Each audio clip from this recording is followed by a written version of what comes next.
Welcome to BNEWS Weekly Special Report. I'm Phil Gallagher, and our topic today is HelpIs, a 501c3 philanthropic organization.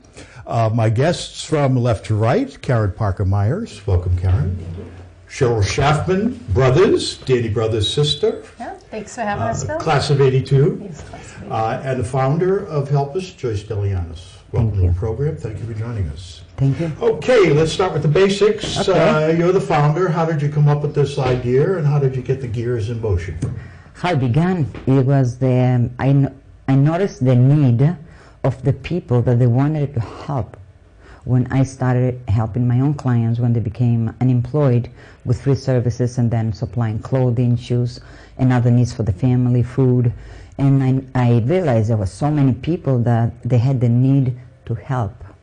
And that gave me the idea that I wanted to connect, to bring all the people that they were looking to help, and bring them all together, connect them, and help the people in need. What was your career that would... I'm a hairstylist, actually. I see. Okay, Yes. so you're frequently in contact with the community. Yes, which worked out great for me because I had the greatest opportunity in my chair to connect people. Through their chair. When I started it, we're able to place some 1,500 women on a job through the connections through the chair. And now, I used to do that on Mondays. Now I go to do the haircuts in different locations, and as it's requested by the team of the Boston Healthcare for the Homeless, at the high school, the students, and we work on strictly kind of on request. Well, the hair salon chair is not normally a very quiet place, correct? So Actually, you learn a lot of you don't want it to information. be quiet because you really learn a lot, and you connect. It's a great place to connect. And also, if you really look into your work, whatever that is that you do, that it's a lot more than just what you do. It's a lot more deeper, and I look for the more deeper and how I can use the resources I have right in front of me. Well, that's frequently the problem is you don't know what a person's problems are just because they live in Burlington or Winchester or wherever. In affluent communities, you don't know what their personal situation is. No, that's why you never judge a book by its cover. You take nothing personal. All right, Joe, you have a long history in Burlington of philanthropic efforts. I think you had how many years in with the Relay for Life? I did 10 years with the Relay for Life. I retired in June. It'll be 2 years ago, 2.5 years ago. Prior to that, I was very involved in the schools and PTO, fundraising and whatnot. So when I retired, I knew of Joyce. Through the Burlington Area Chamber of Commerce, they have a charitable foundation of which we were both members of at the time, Relay and HelpIs. So I knew of Joyce. But then I really got to talk to Joyce at the Taste of Burlington a couple years ago, and I was feeling that void of not doing Relay anymore. So A new crusade. Yeah. So I connected with Joyce, and I just started to help spread the word and started connecting people. And I knew Karen from Relay. Karen was Relayed as long as I did, and she was always one of our top teams. And so she connected through me to Joyce, and now she's on the board. Right. So. And as a side note, how much money was raised during your tenure at Relay for Life? We did about $1.2 million, 2.5. Yeah. Millions always, that's a nice number. Yeah, it was. It was good. So Karen, tell us about your involvement in philanthropic efforts. I was working with Horizons for Homeless Children for a while, and doing Relay for Life for about 9 or 10 years. And I saw a post that Cheryl had done from Joyce and asked if she had any volunteer opportunities, and started getting involved that way. And this last October they asked me to join the board, and I was happy to do that. Right. So this is not a umbrella organization that raises money. You try to get specific instances of need for a specific family or a child, etc. Actually, it was planned to be low cost, high volume, where it can be, it can continue with a lot of people or just few people. It will not stop. So it was intentionally done this way to encourage people to spend the money, their money, or if they have the item or the clothing or the shoes, and it gives a lot more satisfaction for people to go and buy it. So let them just do it the way they choose Buy to do something it. specific if you need shoes, Yes, socks, yes. etc. So, how many members do you have at this point? There are actually 8 members that are, Board members. networking, Yes. but you have more than that are contributing, correct? Yeah. We have, I believe, oh my God, we're in the thousands actually, Really? because they're spread all over the country. We call the Circle of Kindness actually. California, we get from Florida, we get from Vermont, we get from Maine, New Hampshire, Arlington, Lexington, Belmont. They have created, each person created a group of their own, like Karen did, like Cheryl did. And when they see the request, the need that we put on the HelpIs page, they mail from everywhere. So you're interacting in other states with people who want to follow the same type of a program, Actually, they're helping us. helping you from California. Yes. Florida, New York, many places. How do we reach out? I mean, how do you make connections with somebody? How do you get the word out? What's the marketing program that you're using? So Joyce will get a request from an agency or an individual, and we'll put the request on usually Facebook. And from the HelpIs Helpers page is usually how we do it, and the helpers will then put it on their personal pages, and whoever has the item or wants to get the item will get back to us and let us know. And you have a drop box. I think Karen Lockney has got a box out in her driveway where you can drop off stuff. Is that how you make the donation? Yeah, How does it happen? it's very unique actually, because we work in different locations where, for example, Cheryl has her own group. So they bring to Cheryl. Karen has her own group. Oh, so you essentially are satellites to the main organization? Exactly. So this way we don't have to have the storage where, yet anyway, everything goes so quickly, and give the opportunity to the other people that they want to be involved, how they want to be involved. So give them the opportunity. So you cut it in pieces and let people take whatever they. So each person creates a group, they collect items, they separate them, and then call for action. Karen, Cheryl, they come and they bring what is needed. The next day, it's on its way to the It's shop. already done. Yes. Wow. So it's almost like, it's like I said before, locals, high volume, use other people's, instead of paying rent, we can use our money to help somebody. Instead of having A centralized location, you mean? right. Yeah, right. So it works beautiful. And nothing really stays, everything goes extremely quickly. We get requests constantly from the Boston Healthcare for the Homeless, the doctors, which they care for 11,000 in the Boston area. They're also from all the towns around, but they go to Boston because that's where they can find help, and also they can hide. So there's also a lot of young people. Project Hope, there's so many agencies that we're helping. That you're interacting with. Yeah. This is the season for giving, where most people think about the needs of the community, Thanksgiving, Christmas, etc. But the need is really year-round, isn't it?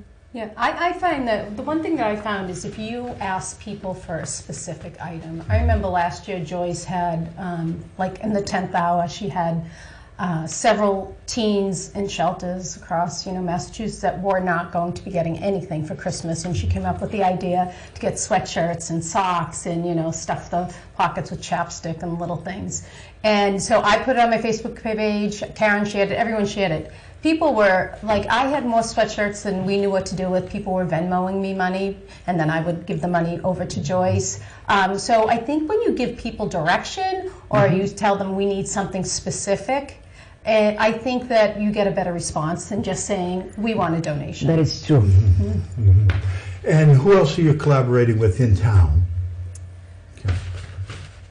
It's mostly just the community. It's right. It's, A lot of companies also, Yeah. In How about the Burlington- churches and people helping people? Are you collaborating with them? Oh yeah, or are you we're working competing with them. them? Oh no, no competition. We really actually, they have a wonderful, it's a wonderful organization, and we help each other actually.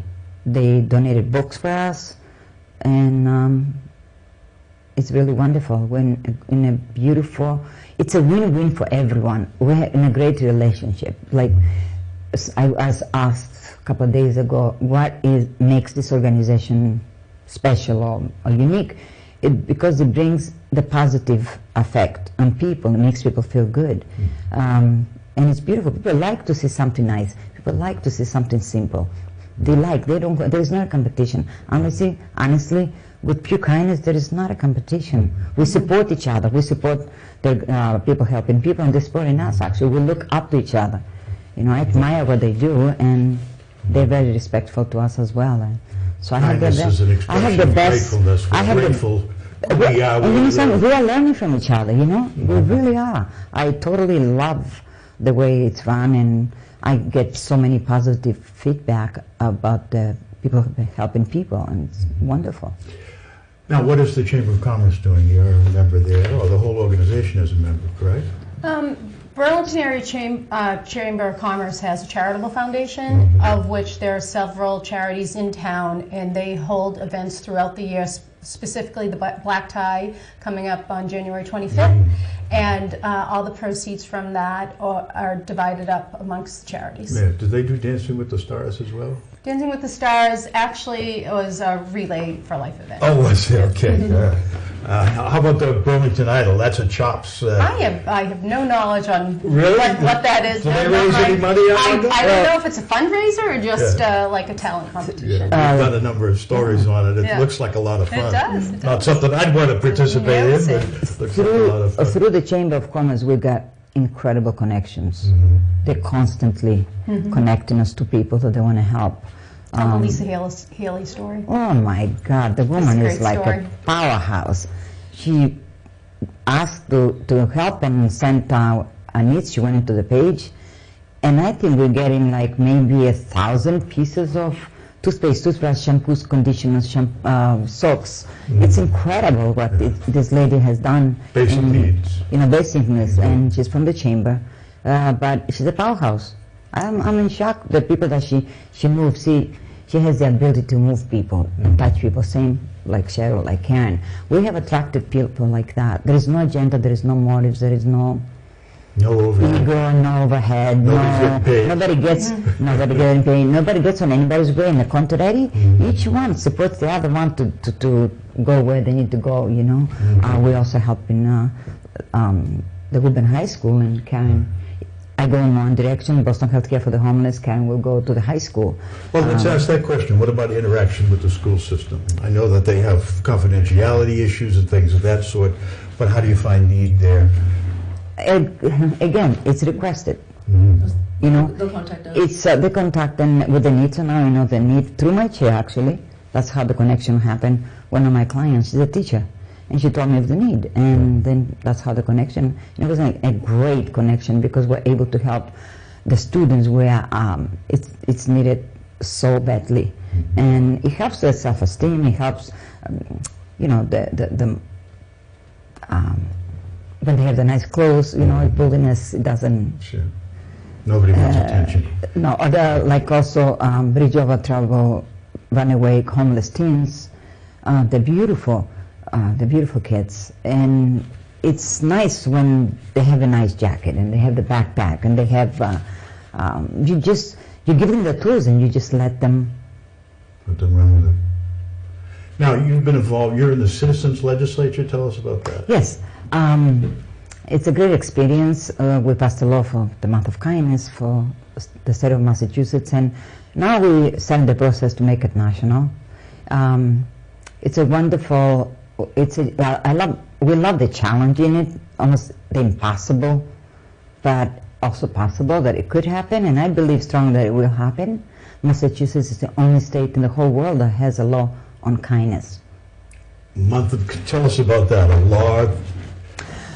Well, of kindness. The whole month of kindness, and the reason I decided to make the whole month of kindness is all the good that happens all year long, and all the good people, because we see the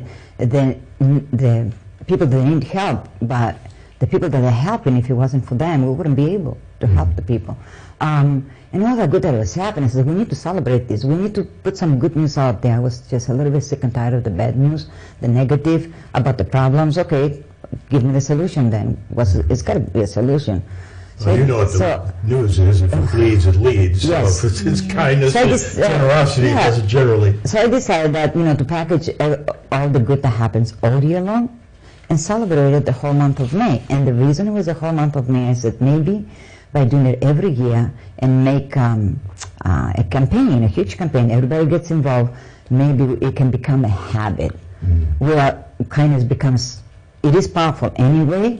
So to see that the good that people do, just put some good news out there, some good stories out there. We have the younger generation, and it's a shame to contaminate them with all the bad news and not the good and the people that they do good, so they can become their own models and they can look up to them. And yes, that's right. That's the reason we're going for the month of May to become national. And who knows? You never know. Maybe worldwide.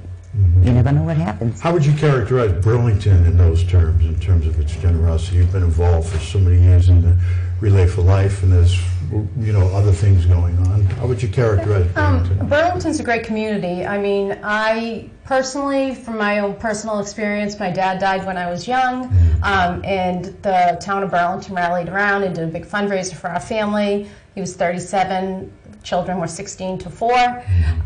So that stuck with me. That's something that sticks with you. And so when I was able to move back to Burlington, I immediately got involved in the town because I wanted to give back. So it goes back to what Joyce is saying, is like, you make an impression and like, you get the joy out of giving, So we sit there and as a group, I mean, we love to help these people, and I think there's so many people in Burlington that just need some direction. That's why we put it all over Facebook, because once they see that, the response is overwhelming.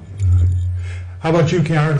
What impressions are made upon you that you would be engaged in this? I'm amazed at the response from people of Burlington. We put even the surrounding communities, all the people that help us out.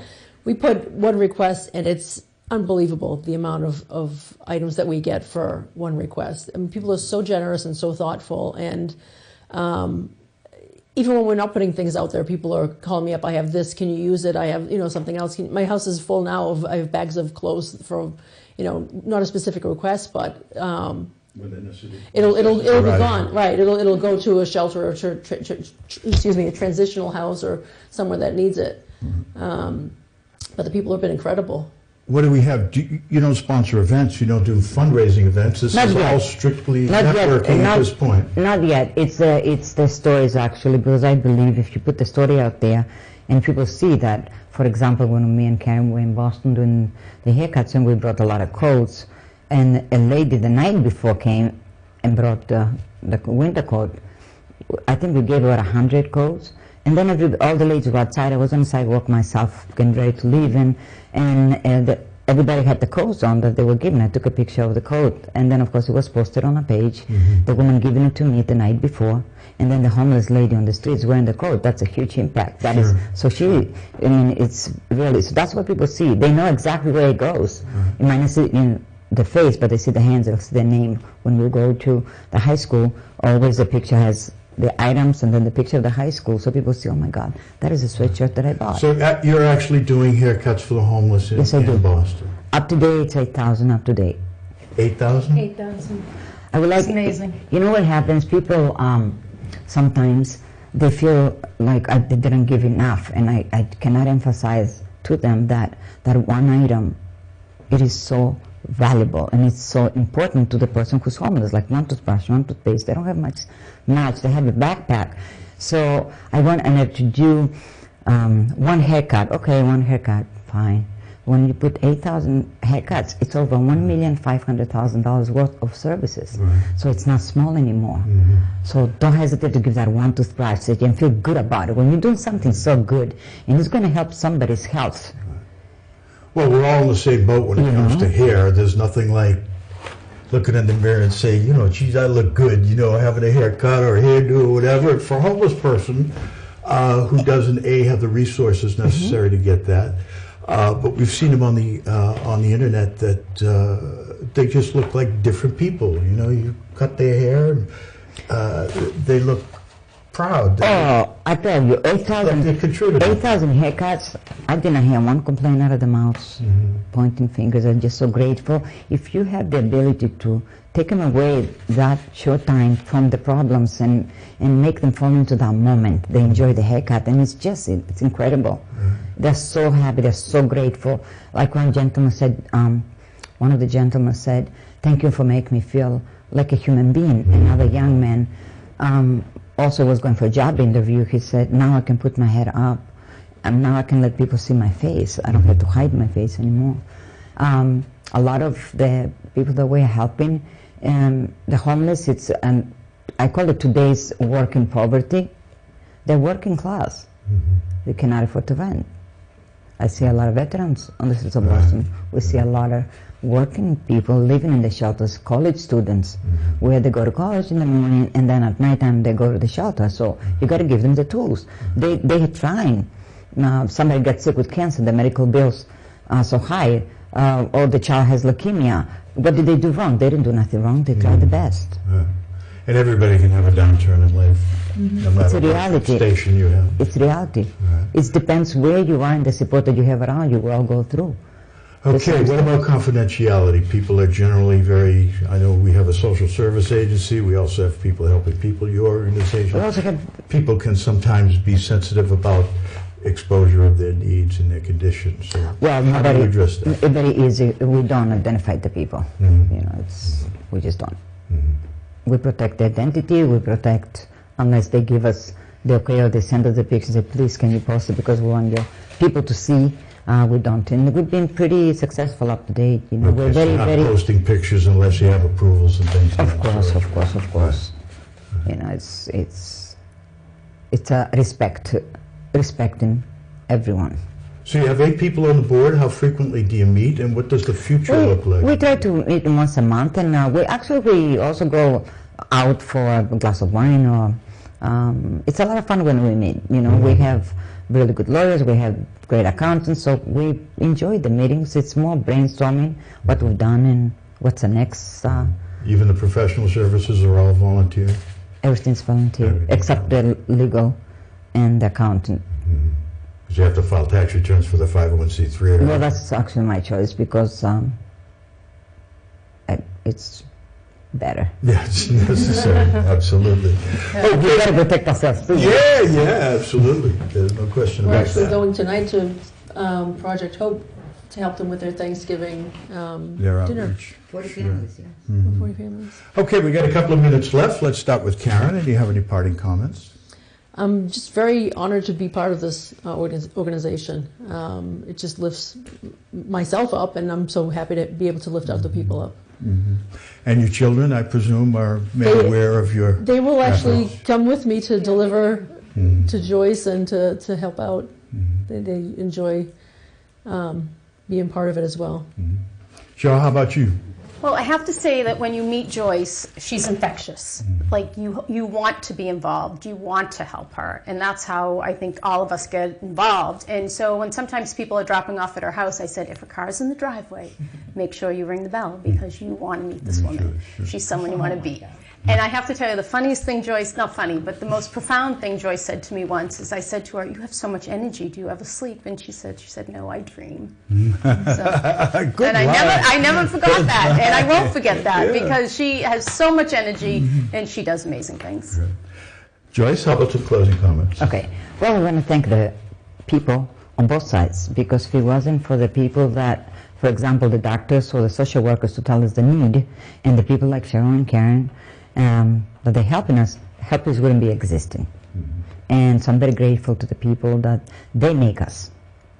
They make us who we are, and to the town, and we really, really, truly, the impact, it's incredible thanks to them, to the kindness. Okay, well, our subject has been HelpIs, a 501c3 philanthropic organization in Burlington. Our guests have been the founder, Joyce Galianis, Cheryl Schaffman, Karen Parker-Myers. Thank you for joining us, and good luck in your endeavor. Thank you, and have a good evening.